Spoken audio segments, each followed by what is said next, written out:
and an awful lot more time doing what I wanted to do, which was create.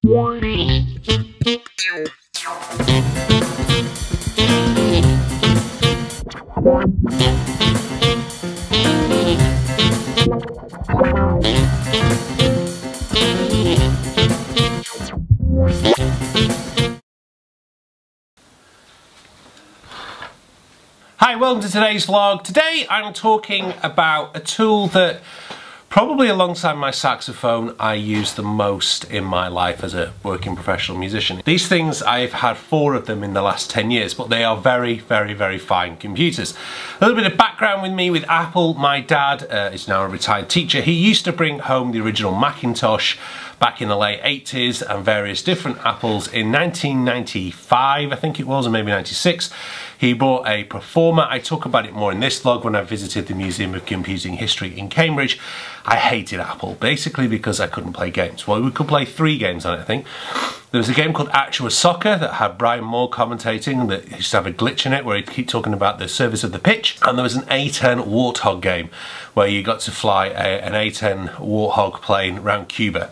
That was it. That was all you had on a Apple Mac. Thankfully we had an N64. In 2007, when my wife and I got married, my wife had this machine. Well, it wasn't this exact machine, it was very, very similar to this. This is a 2008, she had a 2006 unibody MacBook Pro. I'd used Apple products at university when I was at Lancaster. We'd used the latest version of Logic back then in 2001, 2002. I did like the simplicity of it. I did like the simple way that the workflow worked, but at that time there was terrible problems trying to get Mac and PC things to sync with each other. I used to work a lot in Cubase. I built my own PC with the help of a friend of mine, and so why was I going to go to Mac? Why was I going to pay all that money? Well, here's why I did it. Because when I took over the unibody Mac in 2007, I suddenly found that I wasn't having to spend a lot of time updating antivirus software, trying to get third-party things working, especially as a musician working in a studio environment. You use an awful lot of third-party peripherals, and this just worked. It was great. You plugged it in, it worked. Printers, you plugged them in, they worked. I spent an awful lot less time fiddling about with my computer and an awful lot more time doing what I wanted to do, which was create things, which is why I really started to fall in love with the MacBook Pro. Now, in 2009, this Mac, well, it wasn't this Mac, but you know what I mean. It was basically coming towards the end of its life. It was basically getting tired, and it was time for an upgrade. And I was on a gig with a trombone player, and he told me about how he'd just bought the new iPad that had come out, and for the same price, in fact less money at the time, for a new MacBook Pro, you could get an iPad and an iMac, and the iMac being a higher spec. And the iMac would last longer as well. So I purchased a iMac with the first generation iPad. That iMac that I bought then in 2010, I think it was. When did the iPad come out? I'll put it in here when it was. Anyway, the object was to be able to do most of the work that I needed an iPad for, a mobile thing for, on the iPad, and have the iMac in the studio. That definitely worked. The studio iMac was fantastic. In fact, that studio iMac my dad bought off me 2 years ago when I got this 27-inch iMac. It still works fine. This last week I was just using it, in fact, when I was up north. So I had another MacBook Pro, which should be in this collection, but on my daughter's birthday in July 2014, I spilt Pimm's all over it. Well, I was outside in the garden editing photos. The wind knocked a jug of Pimm's, very Middle England that, isn't it? And it went all over the MacBook and fried the logic board. That was the end of that. I sold it on eBay for spares. I wish I kept it now a little bit, even just for this video. So in terms of spec, this one, the 2007 unibody MacBook Pro, has a 2.16 gigahertz processor, 2 gigabytes of RAM, 100 gigabyte hard drive, and it'll only run 10.6.8. It runs it well, it's fine. And this one has been my workhorse for the last 4 years.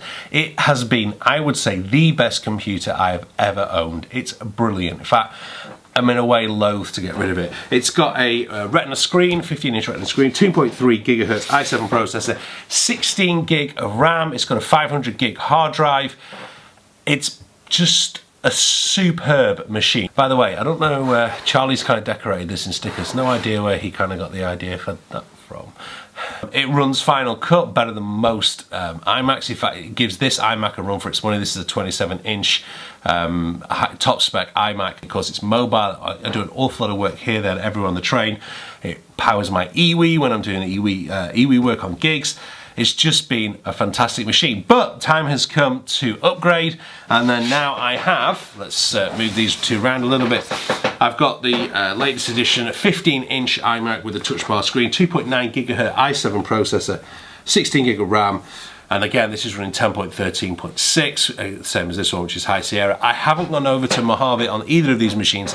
Last year I went to High Sierra on this. It nearly broke the hard drive trying to get it fixed. So I'm very, very careful about going to beta software. Let's have a little go at booting these three machines up. And for that, I need my assistant. 3, 2, 1, go.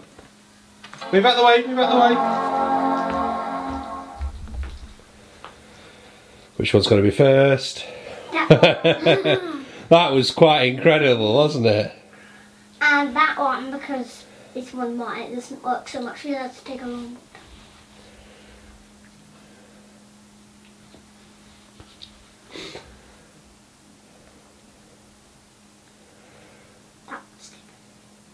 So in conclusion, I've been really happy owning a MacBook Pro for 10 years. It's been well worth it. I'm reading a book I got bought for my birthday called Skin in the Game. I can't remember the author's name. It says on the tip of my tongue. It's an Egyptian guy.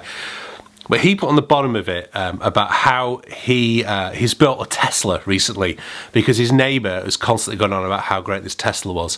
And he says at the bottom, in terms of skin in the game, you know, the kind of customer satisfaction that Apple has brought me is something that you just can't advertise. I've got skin in the game. I've bought my own computers. I use these computers every single day, and I have done for 10 years on the MacBook Pro range, and I'm extremely happy.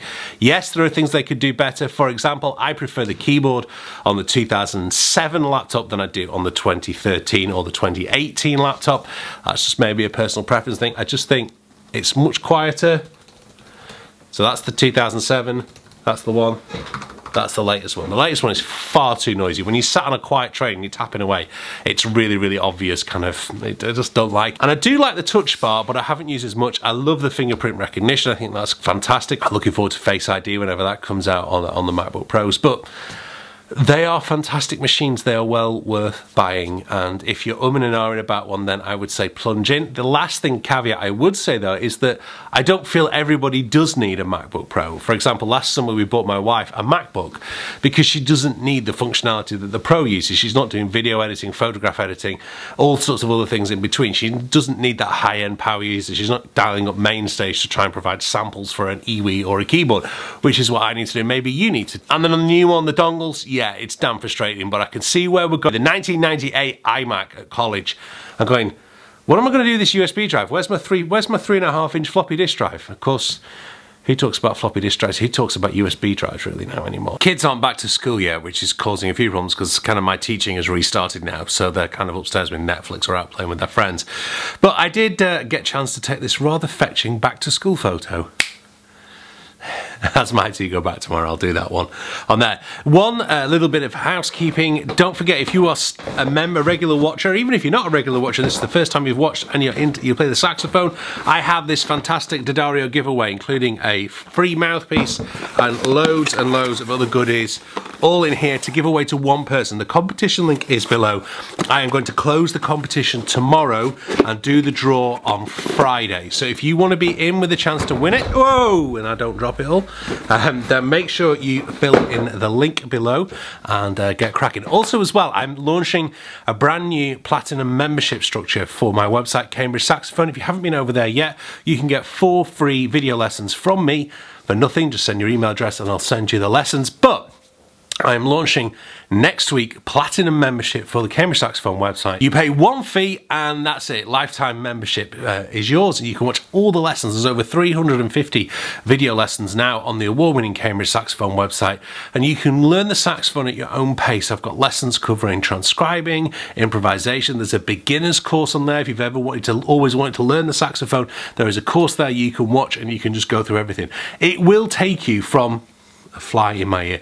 It will take you from starting on the instrument to way beyond university level saxophone playing and everything else in between. A lot of those lessons that I teach for the more advanced students I use myself. I've just done one today on the Crimea River Lick. There is a vast array of different subjects on that website. Please go and take a look at it and see what you think.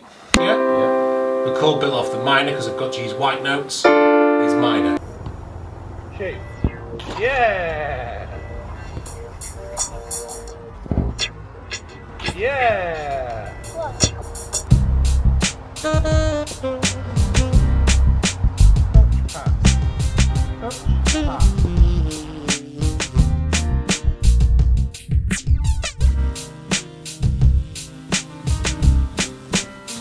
Oh, so another day done. I've got kind of less smart as I've got through the day, haven't I?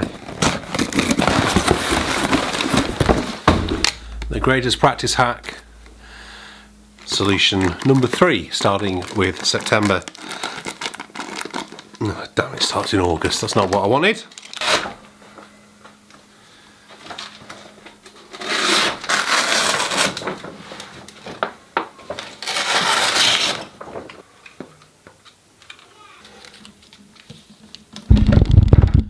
It's not perfect, but it's my chart, and I can cross off